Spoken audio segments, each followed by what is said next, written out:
Welcome. Welcome. My name is Drake and this is Touching the Edge.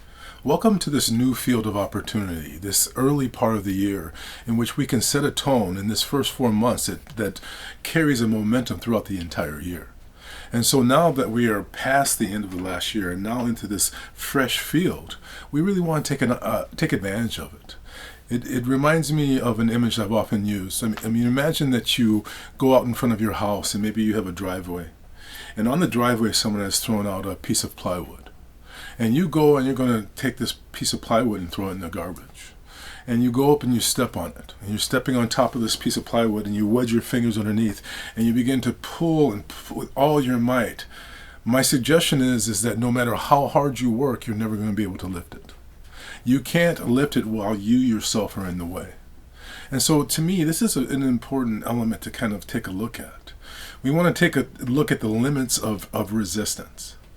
You know, the great writer Steven Pressfield, I believe he wrote a book called Gates of Fire and also a book called The War of Art. And I really loved both of these books. Both of them are great books. But The War of Art is really interesting because he focuses in resistance and how resistance keeps us stuck. So I really want to encourage you to check out that book, both of those books, but I'm pointing right now at The War of Art. And I want to really talk about how this resistance really holds us back. And it's not something that we've overcome, it's something that we have to continually overcome. It's very much like forgiveness. When you forgive someone, you have to continually be working at it, even after you've forgiven them. Because you may think that you've settled it, but you might find yourself waking up and finding this old scar tissue of that resentment present to you again. So we have to recommit to it. And so we also have to recommit to letting go of resistance. And I want to kind of point to some of the reasons why. We want to realize that when we are in resistance, we're always in a state of tension. It's a reactive state. Resistance is about that individual or that situation that we are resisting.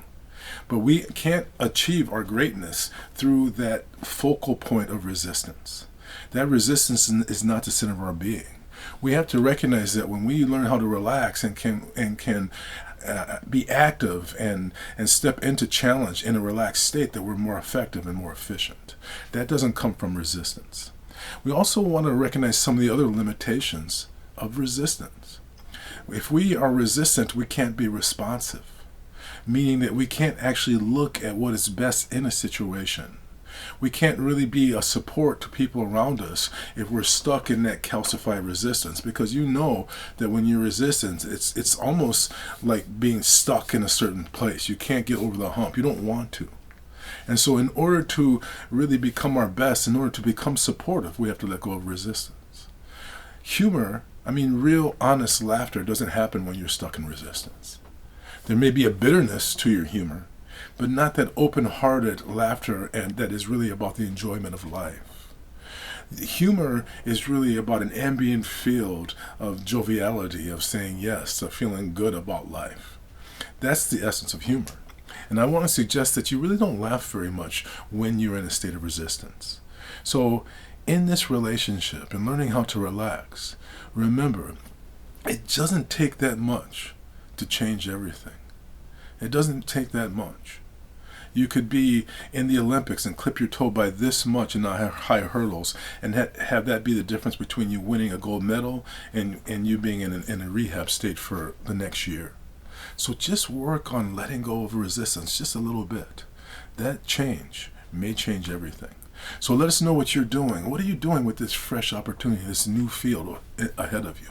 How can you step in to realizing that your greatness comes by being good? How can you become better?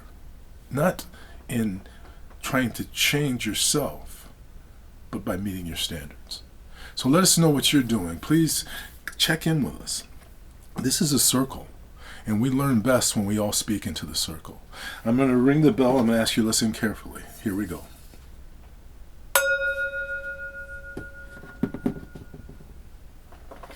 Letting go resistance is about letting go of things needing to be the way that we want them to.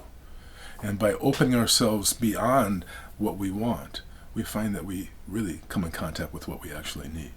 I bring my hands together and I bow to you. Namaste, my friend. Thank you. Thank you for being part of this circle. Take care.